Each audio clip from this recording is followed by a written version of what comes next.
Assalamualaikum warahmatullahi wabarakatuh. Salam edukasi dari Edunesiania. Guru inspiratif, mari kita lanjutkan pembahasan kita mengenai konsep dan implementasi kurikulum merdeka.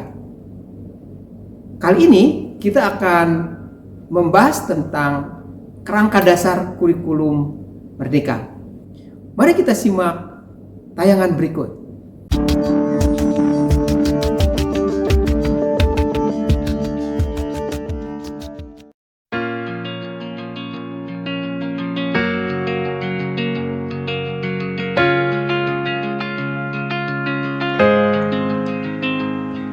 Seperti sudah kita diskusikan sebelumnya, bahwa pada kurikulum merdeka kita memiliki kebebasan untuk mengembangkan kurikulum lebih leluasa lagi ditimbang dengan kurikulum 2013. Nah, pada kurikulum merdeka, pemerintah telah menyiapkan kerangka dasar dan struktur kurikulum.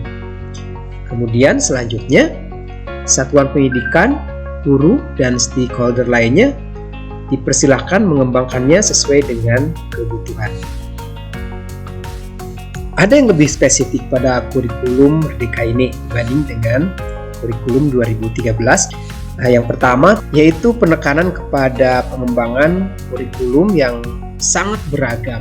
Pada kurikulum 2013 kita masih terbatas dengan sajian kompetensi inti dan kompetensi dasar, sedangkan pada kurikulum 2013 kita dapat mengembangkan kurikulum sesuai dengan kebutuhan yang tentu saja dilatar belakangi dengan latar belakang lingkungan masyarakat, sosial, budaya, kemampuan guru, sarana, dan karakter siswa. Lalu apa yang dimaksud dengan kerangka dasar kurikulum merdeka? Mari kita diskusikan. Ada 8 kerangka yang disajikan oleh pemerintah pada kurikulum merdeka, yaitu yang pertama standar kompetensi lulusan, yang kedua standar isi, kemudian standar proses, dan standar penilaian. Kemudian juga terdapat prinsip assessment, prinsip pembelajaran, capaian pembelajaran, dan struktur kurikulum. Nah, kedelapan komponen ini merupakan kerangka yang disajikan oleh pemerintah untuk dapat mengembangkan pendidikan yang sesuai dengan kebutuhan masyarakat. Mari kita lihat kerangka yang dimaksud dalam struktur berikut. Tentu saja yang menjadi landasan tertinggi pada pengembangan kurikulum adalah tujuan pendidikan nasional. Nah, namun kemudian pada kurikulum merdeka, tujuan pendidikan nasional dijabarkan ke dalam profil pelajar Pancasila.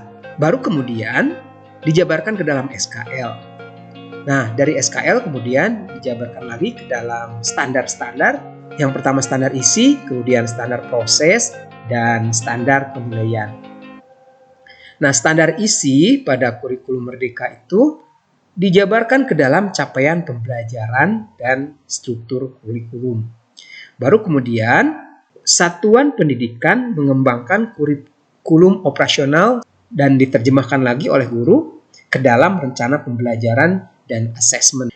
Ini berbeda dari kurikulum sebelumnya, yaitu kurikulum 2013, di mana tujuan pendidikan langsung dijabarkan ke dalam SKL, dan sama halnya SKL dijabarkan ke dalam standar isi, standar proses, dan standar penilaian.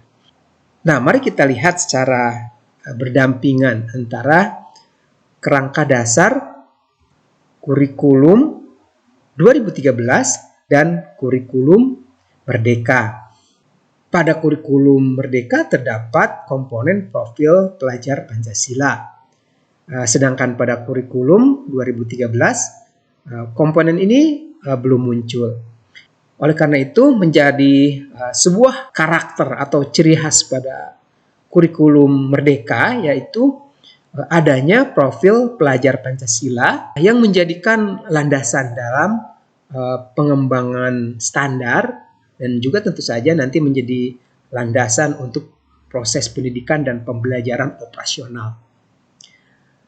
Ada perbedaan kedua antara kerangka dasar kurikulum Merdeka dengan kurikulum 2013, di mana pada kurikulum 2013 standar isi dijabarkan menjadi kompetensi inti, kemudian kompetensi inti dijabarkan ke dalam kompetensi dasar. Nah, pada kurikulum Merdeka, standar isi dijabarkan ke dalam capaian pembelajaran. Nah, harus digarisbawahi tentu saja bahwa capaian pembelajaran tidak sama dengan kompetensi inti dan kompetensi dasar. Capaian pembelajaran merupakan sebuah target hasil belajar yang harus dicapai oleh sebuah satuan pendidikan dalam fase tertentu. Sedangkan pada kurikulum 2013, kompetensi inti dan kompetensi dasar itu capaian pembelajaran yang harus dicapai pada semester dan tahun tertentu.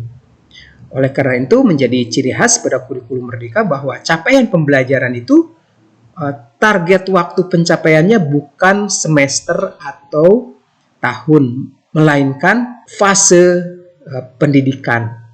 Nah, nanti akan kita bicarakan tentang fase pendidikan pada kurikulum 2013. Selanjutnya perbedaan istilah pada kurikulum 2013.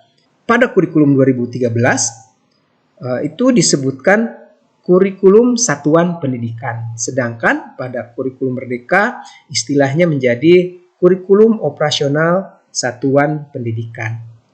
Nah, itu perbedaan antara kerangka dasar pada kurikulum Merdeka dengan kerangka dasar pada kurikulum 2013. Hal ini penting kita pahami karena akan dijadikan landasan dalam proses perencanaan dan pelaksanaan pembelajaran.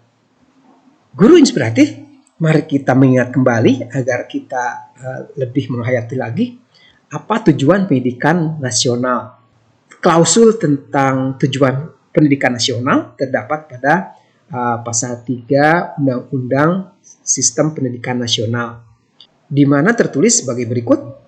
Yang pertama, fungsi pendidikan adalah untuk mengembangkan kemampuan dan membentuk watak serta peradaban bangsa yang bermartabat dalam rangka mencerdaskan kehidupan bangsa, dan tujuannya adalah berkembangnya potensi peserta didik agar menjadi manusia yang beriman dan bertakwa kepada Tuhan Yang Maha Esa, berakhlak mulia, sehat, berilmu, cakap, kreatif, mandiri, dan menjadi warga negara yang berdemokrasi, yang demokratis, serta bertanggung jawab. Tentu saja tujuan dan fungsi pendidikan nasional ini sama halnya dengan ketika kita mengelola pembelajaran dengan kurikulum 2013. Namun seperti tadi disampaikan bahwa pada kurikulum Merdeka, tujuan dan fungsi pendidikan ini disajikan dalam profil pelajar Pancasila. Ada 6 dimensi pada profil pelajar Pancasila. Dimensi pertama, beriman, bertakwa kepada Tuhan Yang Maha Esa dan berakhlak mulia. Kemudian dimensi kedua, mandiri. Dimensi ketiga, gotong royong. Dimensi keempat, kebinekaan global. Dimensi kelima, bernalar kritis. Dan dimensi keenam, kreatif.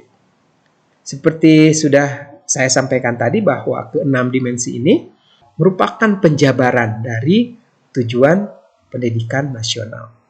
Dan yang harus kita garis bawahi bahwa profil inilah yang menjadi target pembelajaran baik pada intrakurikuler, ekstrakurikuler, dan ada satu lagi pembelajaran pada kurikulum Merdeka, yaitu proyek penguatan profil pelajar Pancasila. Nah, lalu dari profil tersebut dijabarkan ke dalam 8 standar nasional. Nah, standar nasional pendidikan sendiri tertuang dalam Peraturan Pemerintah Nomor 57 Tahun 2021 dan dijabarkan ke dalam 8 standar. Nah, standar pertama SKL Permendikbudristek Nomor 5 Tahun 2002. Kemudian standar isi Permendikbudristek Nomor 7 Tahun 2002. Kemudian standar proses yang disajikan dalam Permendikbudristek nomor 16 tahun 2002 dan standar penilaian disajikan dalam Permendikbudristek nomor 21 tahun 2002. Nah, standar-standar lainnya yaitu standar kompetensi dan kualifikasi guru, standar sarana, standar pengelolaan, standar pembiayaan, itu masih menggunakan regulasi lama yang sekarang ini sedang disesuaikan untuk mendukung penerapan kurikulum Merdeka. Demikian tadi pembahasan singkat mengenai kerangka dasar kurikulum Merdeka. Apakah Anda sudah bisa menangkap perbedaan antara kurikulum Merdeka dengan kurikulum 2013? Ini penting kita pahami karena jangan sampai kita salah implementasi. Pada video berikutnya kita akan membahas mengenai struktur kurikulum. Kita juga akan membedakannya antara bagaimana struktur kurikulum pada kurikulum Merdeka dan struktur kurikulum pada kurikulum 2013. Terima kasih Anda sudah menyimak video ini. Salam edukasi.